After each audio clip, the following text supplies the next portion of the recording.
Hello বন্ধুরা, তো চলে এসেছি তাজ কিচেনে। আজকে বানিয়ে দেখাবো আলু দিয়ে একটা স্ন্যাক্সের রেসিপি। আর আমি চেষ্টা করি সবসময় হাতের কাছে থাকা কিছু উপকরণ দিয়ে আর খুব কম উপকরণ দিয়ে কিভাবে একটি স্ন্যাক্স বানানো যায় বা যে কোনো রান্নার কোনো রেসিপি কিভাবে বানানো যায় চেষ্টা করি সেটা আপনাদের সাথে শেয়ার করার জন্য। তাহলে চলুন কতটা কম সময়ের কম উপকরণের রেসিপিটা বানিয়েছি। এটা বানানোর জন্য এখানে আমি নিয়েছি মিডিয়াম সাইজের দুটো আলুটাকে আগে থেকে খুব ভালো করে ছিলে ধুয়ে নিয়েছিলাম। এখন আমি একটা গ্রেটার নিয়েছি। এই গ্রেটার দিয়ে ভালো করে গ্রেট করে নেব। আর এই গ্রেট করার সময় ভালো করে দেখে নিতে হবে যে গ্রেটারের 1 থেকে 3টে ছিদ্র আছে। যে গ্রেটারটা আমি নিয়েছি সব থেকে বড় যে ছিদ্রটা আছে সেটা দিয়েই আমি গ্রেট করে নেব। তো আলুটাকে যখন গ্রেট করছি তখন খেয়াল করছেন যে আমি ওপর দিকে এনে আবার ভালো করে নিচের দিকে টেনে নিয়ে যাচ্ছি। আমি কিন্তু আবার নিচে থেকে টেনে ওপরের দিকে আনছি না। যদি নিচে থেকে টেনে ওপরের দিকে আবারও আনি এটাকে, তাহলে কিন্তু লাচ্ছাগুলো একদমই ভালো পড়বে না। এই যে লাচ্ছাটা পড়ছে সেটা কিন্তু অনেকটাই সুন্দর হবে আর ছাড়া ছাড়া হবে আর প্রত্যেকটা সমান হবে। সেই দেখুন আমি হাতে নিয়েও দেখিয়ে দিচ্ছি। দেখুন প্রত্যেকটা কিন্তু সমান। সেই জন্য আমি ওপরের দিক থেকে নিচের দিকে টেনে নিচ্ছি। তো নেওয়ার পরে এখানে সব কিছু গ্রেট করে নেওয়া হয়ে গেছে। ভালো করে 3 থেকে 4 বার ধুয়ে নিয়েছিলাম। ধুয়ে নেওয়ার পরে এখানে দিয়ে দেব কিছু মশলা। তো দিয়ে দিলাম স্বাদ অনুযায়ী লবণ, দিয়ে দেব গোলমরিচ গুঁড়ো, দিয়ে দেব লঙ্কা গুঁড়ো, আর এখানে একটু কালারটা ভালো আসার জন্য সামান্য পরিমাণে হলুদ গুঁড়ো দিয়ে দেব। দিয়ে এখানে ব্যবহার করব ময়দা। আর ময়দাটা কিন্তু সবার হাতের কাছে সব সময় থেকে যায়। এখানে কর্নস্টার্চও ব্যবহার করতে পারেন, কিন্তু সবার হাতের কাছে তো সব সময় থাকে না। কেউ অ্যারারুট ব্যবহার করতে পারেন, কেউ কর্নফ্লোর ব্যবহার করতে পারেন।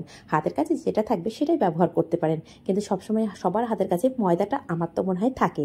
সেই জন্য যে কোনো হাতের কাছে থাকে সেগুলো দিয়েই আমি ভালো করে রেসিপিটা তৈরি করার চেষ্টা করছি। তো এখন সব কিছু ভালো করে মেশানো হয়ে গেছে। আর ওদিকে আমি কড়াই তেল বসিয়ে দিয়েছিলাম। তেলটা একদম পারফেক্টভাবে গরম হয়ে গেছে। এখান থেকে ছোট ছোট অল্প অল্প করে আমি আলু নিয়ে নিচ্ছি। ঠিক লেবুর সাইজে যে হয় ঠিক লেবুর সাইজের মতো আলুটা নেওয়ার চেষ্টা করছি। তো কিন্তু বল করছি না। দেখুন হালকা হাতে তুলে নিয়ে অল্প অল্প করে এইভাবে ছেড়ে দিচ্ছি। আমি কিন্তু হাত দিয়ে কোনো প্রেস করছি না, একদম হালকা হাতে তুলে নিয়েই ছেড়ে দিচ্ছি। এতে করে আলুর ভিতরে কোনো দলা পাকিয়ে যাবে না, সম্পূর্ণটাই লাচ্চা লাচ্চা ভাব থেকে যাবে। সেই জন্য হালকা হাতে মেশাতে হবে আর হালকা হাতেই আলুটাকে তুলে নিয়ে তেলের মধ্যে দিতে হবে। একদমই দলা পাকানোর চেষ্টা করবেন না, সেক্ষেত্রে খেতে অত টেস্ট হবে না, কিন্তু এটা খেতে ভীষণ টেস্টি হয়। তো সব কিছু দেওয়ার পরে আমি ফ্লেমটাকে একদম মিডিয়াম টু লো রেখেছি। রেখে যখন একটা সাইড হালকা একটু ভাজা হয়ে যাবে তখন আমি উল্টে পাল্টে দেবো। যেহেতু ময়দার পরিমাণটা এখানে আমি কম দিয়েছি আর এখানে আলুর মধ্যে খুবই পরিমাণে কম দিয়েছি ময়দাটা, সেই জন্য ছেড়ে যাওয়ার সম্ভাবনা থাকে। সেই ছেড়ে যাতে না যায় সেই জন্য একটা সাইড হালকা করে হয়ে যাওয়ার পরেই তারপরেই কিন্তু আমি উল্টে পাল্টে দেবো। আলু দেওয়ার সঙ্গে সঙ্গে একদমই উল্টে পাল্টে দেওয়ার চেষ্টা করবে না। যখন দেখবেন একটা সাইড হালকা কালার হয়েছে ঠিক সেই পর্যায়ে আলুটাকে উল্টে পাল্টে ভাজা করে নিতে হবে। তো দেখুন কথায় কথায় একটা সাইড কিন্তু খুব ভালো করে ভাজা হয়ে গেছে। উল্টে পাল্টে দিয়ে আরও একটা সাইড ভাজা করে নিয়েছি। ঠিক উল্টে পাল্টে আরও একটা সাইড একটু ভালো করে ভাজা করে নেব। তাহলে রেসিপিগুলো কেমন লাগছে কমেন্ট করতে কিন্তু একদমই ভুলবেন না। আর এই সহজ সহজ রেসিপিগুলো কেমন লাগছে যদি ভালো লাগে একটু হলেও আপনাদের যদি কোনো উপকারেও আসে তাহলে অবশ্যই একটি সাবস্ক্রাইব করে পাশে থাকা বেল আইকনটি প্রেস করে রাখবেন। যখনই কোনো নিত্য নতুন রেসিপি আপলোড করব সবার আগে আপনার কাছে পৌঁছে যাবে। তো কথায় কথায় দেখুন ভাজাটাও আমার রেডি হয়ে গেছে। আর কতটা ক্রিস্পি ভাব হয়েছে সেটা দেখেও বোঝা যাচ্ছে। আর আমি খুব ভালো করে দেখানোর চেষ্টা করছি।